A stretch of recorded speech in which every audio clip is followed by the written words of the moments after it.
आप देख रहे हैं वीडियो में कि ऊपरी वस्त्र ही धारण कर रखा है, उसी प्रकार एक ऊपरी वस्त्र धारण कर रखा था। मैंने तुरंत अपना वस्त्र निकालकर उस बालिका को दिया, जिससे उसने अपना शरीर ढका।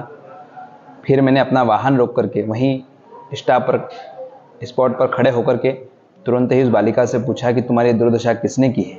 उसकी आंखें पूरी स्वेलिंग से भरी हुई थी, पाँव में पूरी ब्लीडिंग हो रही थी, आंखें उसकी बिल्कुल भरा रही थी, बार बार वह अपने शरीर से लड़खड़ा रही थी।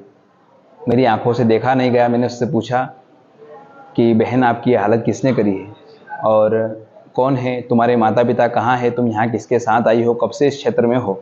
लेकिन वह बालिका अपनी ही भाषा में कुछ बोल रही थी, जिसे मैं समझ नहीं पा रहा था। बार बार वह कुछ बोलने का प्रयास कर रही थी, लेकिन मैं समझ नहीं पा रहा था। 2-3 बार मैंने पेन कापी भी उसके हाथ में दिया कि यदि मैं समझ नहीं पा रहा हूँ या तुम बोल नहीं पा रही हो तो इसमें लिख करके कुछ बताओ।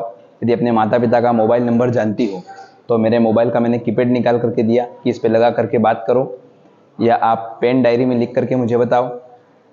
लेकिन वह बालिका उस विषय में मेरी कोई मदद नहीं कर पाई। मैंने उससे पूछा कि बेटा भूख लग रही है, उसने कहा हाँ मुझे भूख लग रही है। ऐसे हाँ का उसने संबोधन किया। मैंने तुरंत अपने आश्रम में जो स्वल्पाहार में दलिया नमकीन बना था वो बुला करके उस बालिका को दिया खाने के लिए, चाय पिलाई, जल पिलाया, कुछ नकदी पैसे भी उसको मैंने सहयोग रूप में दिए। लेकिन मेरा विश्वास माना नहीं कि मैं इसको सुनी छोड़ दूँ, इसलिए मैंने तुरंत हेल्पलाइन नंबर 100 पर कॉल किया। 2 बार मेरा वहाँ कॉल कट हुआ। तीसरी बार हमने महाकाल प्रशासन महोदय में कॉल किया, वहाँ से मैं महाकाल थाने का नंबर मिला, महाकाल थाने में कंप्लेंट दर्ज करवाई। वहाँ से उन्हें पुनः मुझे 100 कॉल पर संपर्क बनाने के लिए कहा।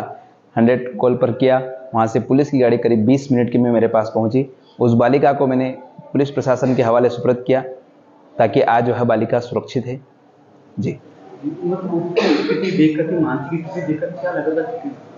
देखिए उसकी स्थिति देख करके क्या लगा था, जो है कि सभी को पता है कि वह बालिका पूर्णतः अत्याचारों के, दुष्टों के अत्याचारों में वह पूर्णतः से घिरी हुई थी।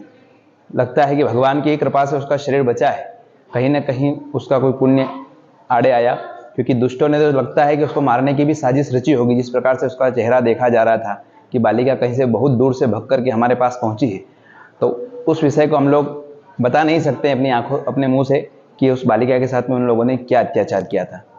बाकी इस विषय में चिकित्सा ने पूरा, जो है कि हॉस्पिटल ने पूरा इस विषय के ऊपर पूरा ध्यान देते हुए सभी को बताया है कि उस बालिका के साथ किस प्रकार से जो है उसके साथ अत्याचार किया गया था। ऐसे दुष्टों को सजा मिलना चाहिए। धर्म की नगरी है, पावन नगरी है भगवान महाकाल की, यहाँ और पूरे देश में इस धराधाम पर यह भगवान कृष्ण की नगरी है। यहाँ किसी प्रकार का भी जो है कि ऐसा गलत कार्य करने वालों के लिए हमेशा मृत्युदंड ही तय होना चाहिए, क्योंकि आज पुलिस प्रशासन का भय लगता है लोगों में नहीं है। उसी के कारण तो आए दिन हम ऐसे केसेस देख रहे हैं।